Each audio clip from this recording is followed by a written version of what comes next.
এই স্মরণ ঘোষালের মধ্যে ব্যাপারটা খুব তার মানে এই স্মরণ ঘোষালের মধ্যে ব্যাপারটা খুবই রসালো, একেবারে রসে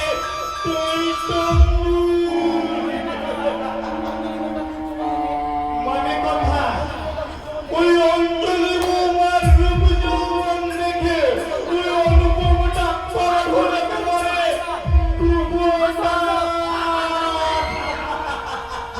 এবার আমরা করবো ইস্তিমা।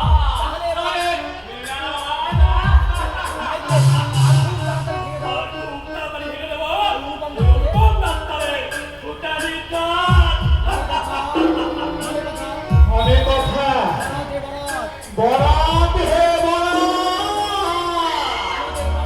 আমাদের বরাত হাতে ছাই দেওয়া তাকে একেবারে পচিয়ে দেব। লোকটা লেবু কচলে কচলে পেটো করে দিয়েছে। ডাক্তারবাবু, আমি তাহলে এই সুযোগে হাসপাতালের সমস্ত স্টোরের মাল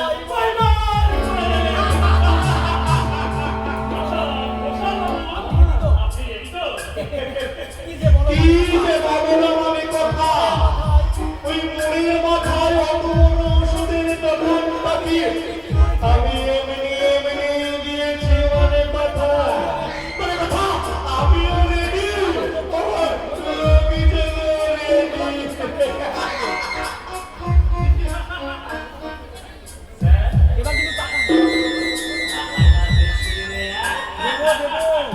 আরে ভেবো ভেবো মানে কথা এইভাবে ওই পক্ষই দেখা করতে করতে তো ব্যবসাটাকে একেবারে পরপর করে ফেলেছে মানে কথা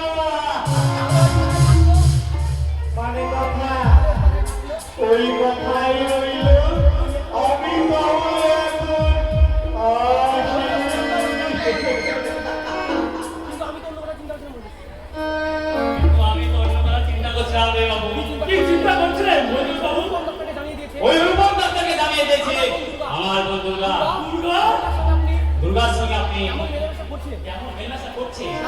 এতদিন একসঙ্গে কাজ করছেন, এটা করছেন সেটা করছেন, আমার মনের মনটা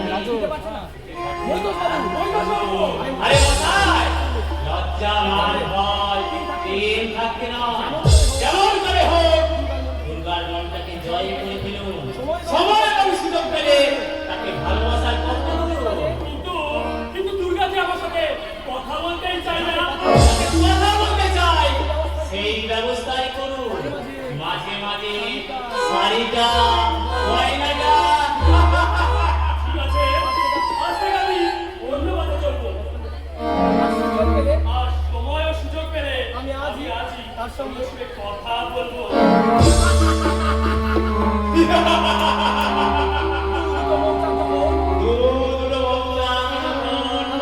হাতের কাছে পেয়েছি তখন একটা চাকের মতো আমি গালি বমি গালি কিন্তু আমি লক্ষ্য করেছি ওই অনুপম ডাক্তার দুর্গার দিকে ফিরেও তাকায় না। সেদিন শাড়ির কথা বলেছিলাম বলে আমাকে মেজাজ ভেঙেছিল। হিসাব মতো দুর্গাকে নিয়ে দিয়ে ওই অনুপম ডাক্তারের মেজাজ এই ভাঙা উচিত। কিন্তু তুমি ডাক্তার কাছে কেন?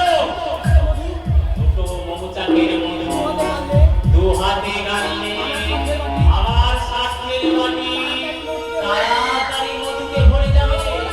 সারা বড় ডাক্তার ছুটি নিয়েছে, অসুস্থ হয়ে পড়ছে। আমি আজ দুর্গাকে জিজ্ঞাসা করবো, দুর্গা দুর্গা দুর্গা দুর্গা আজকে তুমি স্বপ্নের কথা পা দিয়েছো বাবা, যে দুর্গা নাম জপ করছো, ঠাট্টা করিস না রে, ঠাট্টা করিস না দুর্গা, ঠাট্টা করিস না। আজ আমার মনটা বড় খারাপ। এই মাসে তোরে ওষুধপত্র পাচার করতে পারোনি। দূর দূর কি যে বলি, খবরটা শোনার পর থেকে না আমার চোখে জল আসছে রে, জল আসছে। চোখে জল, তার মানে কুমিরের চোখে ব্যাপারটা খুব ব্যাপারটা তো খুব সুবিধার মনে হচ্ছে না। ভুল বকছে রে, ভুল ভুল বকছে। বকছে, ভুল বকছে। কে বলবো? আবার কে? আবার কে? দেবতা তুল্য মানুষ। আমাদের দেবতা তুল্য মানুষ অনুপম দত্তা। কি হয়েছে ডাক্তারবাবু?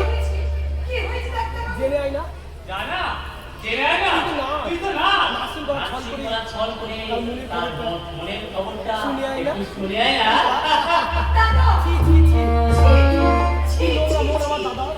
কি নোংরা মন আমার দাদার। বনে যৌবন ওরে বিক্রি করে। যৌবন বিক্রি করে ওই মানুষটা বড় লোক হতে চায়। কিন্তু না, তা কিছুই হতে দেবো না। কারণ অনুপম ডাক্তারকে যে আমি খেলা করতে পারবো। ভালোবেসে ফেলেছি। তাকে নিয়ে আমি কিছুদিন খেলা করতে পারবো না। এতক্ষণ আমি এখন শুনিনি, কিন্তু এখন আমি শুনেছি ডাক্তার অসুস্থ। তাই আমি ছুটে যাবো হাসপাতাল যাওয়ার আগে। তার কোয়ার্টারে। কোথায় যাচ্ছ দুর্গা? বড় ডাক্তারবাবু তো- বড় ডাক্তারবাবুর কোয়ার্টারে। দাদা, তুমি শুনলে ডাক্তারবাবু নাকি ভীষণ অসুস্থ। আমিও অসুস্থ তো আমিও হয়ে পড়েছি তোমার জন্য। আহা, তুমি আমাকে ভালোবাসার কি ছবি বুকটাই কি ভালোবাসার ছবি। দেখলেও যেমন কবি কবি দেখতেও আবার কবি কবি। নামটাও আবার রবি নামটাও আবার রবি। তাহলে তুমি মেনে নাও আমার ভালোবাসার দাবি। ডাক্তারবাবু ডাক্তারবাবু, চাবি দিন, চাবি। চাবি, কিসের চাবি? কি সব আপনি চাবি বুদ্ধি আপনার। ডাক্তারবাবু ডাক্তার রবি, আমার সঙ্গে প্রেম করতে আমার আসবে না। সাথে দয়া করে প্রেম করতে আর আসবে। যদি আসে আর যদি আসবে খাবি খেতে হবে তাহলে কিন্তু আপনাকে খাবি খেতে হবে। খাবি। মানে তার মানে আমাকে উপেক্ষা করে ওই দুর্গা ওই অনুপম ডাক্তারের কাছে চলে গেল। কাজটা ভালো করলো কি? মোটেই না, দিদি খুব অন্যায় করেছে। ছি ছি ছি ছি। ওই তো পরিতোষ! আচ্ছা ডাক্তারবাবু, আপনি কি ভুলবো? অনিয়তা পরিতোষ! ডাক্তারি পড়াশোনায় পারলি বুঝি তোমার বুঝি আয় হাসপাতালে হাসপাতালে এসে আজকে ক্যারেক্টার করতে চাইছি। এই, সামনে কথা বলবে। তোমরা পাঁচ তোমরা বাদ চলবে শয়তানের দল। ওই হনুমান ডাক্তারের সঙ্গে তুই দলবাজি করতে চাচ্ছিস না? এত সাহস তুই কোথায় পেলি বল? যে সাহসে তোমরা এই হাসপাতালকে জঙ্গল বানিয়েছো, খবরদার খবরদার! সমস্ত বলবো বিরাট, বিরাট, তোর দাদা এখন আমাদের দলে। আমি দলবাজি করতে চাইলে এদেশের বেশিরভাগগুলোকে একেবারে বিকল করে দেবো। তাহলে পুরো ডাক্তারবাবু, তোমাদের এই মোট চুপটার কারাগারের দিন এই দেশের মানুষরা ভেঙে চুরমার করে দেবে। সরকারি হাসপাতালগুলোকে তোমরা বৈজ্ঞ খারাপ বানিয়েছো, সরকারি অফিসগুলোকে মনে করেছো বাপের সম্পত্তি। কিন্তু আমি যেদিকে তাকাই সেদিকে নকর আর নকর।